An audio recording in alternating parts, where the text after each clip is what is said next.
This is a demo of Thought Vector Stories. Thought Vector Stories is a storytelling tool that helps you use your feedback data and turn it into compelling stories with data backing them, giving them proof. The problem is essentially you're a product manager.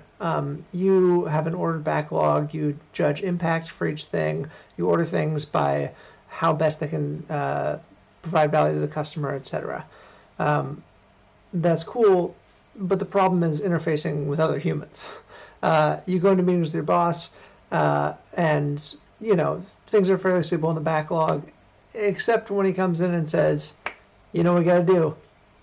Blockchain, priority 0." And you've put in a bunch of research and work to really fairly judge which things should go in first, what the best synergies are, and these distractions can come rolling down the hill and knock your plans out of the way.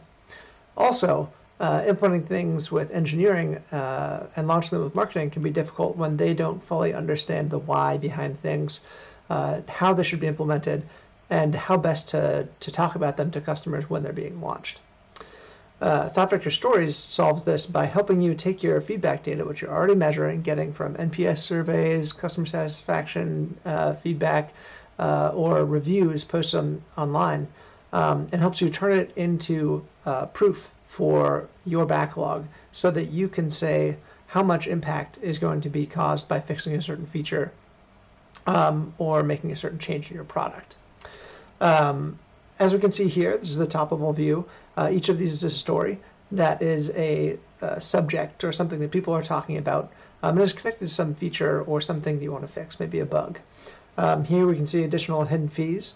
This is people that feel like they're being charged fees. All this data is from Priceline, by the way, the travel booking site. But yeah, these people feel like they're being charged unduly resort fees, parking fees, etc. You can see that for negative reviews, the average rating is about 2.8. There's about 100 negative mentions in the past year. And the affected revenue, this is the highest one of all the subjects that we've highlighted here, and it's about $1.1 million.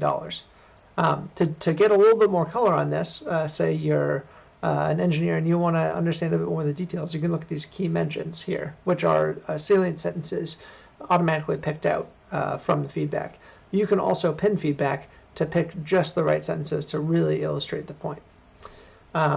If these still aren't enough, you can always click on here and dig into the story a little bit more. You can see summaries of review sentiment, what are people talking about when they're unhappy, resort fee, extra fee, etc. Volume over time, when are they saying it, the average rating for all reviews and how is it changing over time. And if you really want to get down to the nitty-gritty, you can go and read the verbatim so that you can get exactly what the end customer is experiencing, and to provide this really deep level of proof for your backlog items or features that you're trying to deliver. So using this, you can bring your whole team together around your product process and have a unified understanding of what's being solved from the start to finish, and stop distractions from sliding into the backlog without enough proof. Hope you enjoyed this, and would love to hear from you. Thanks.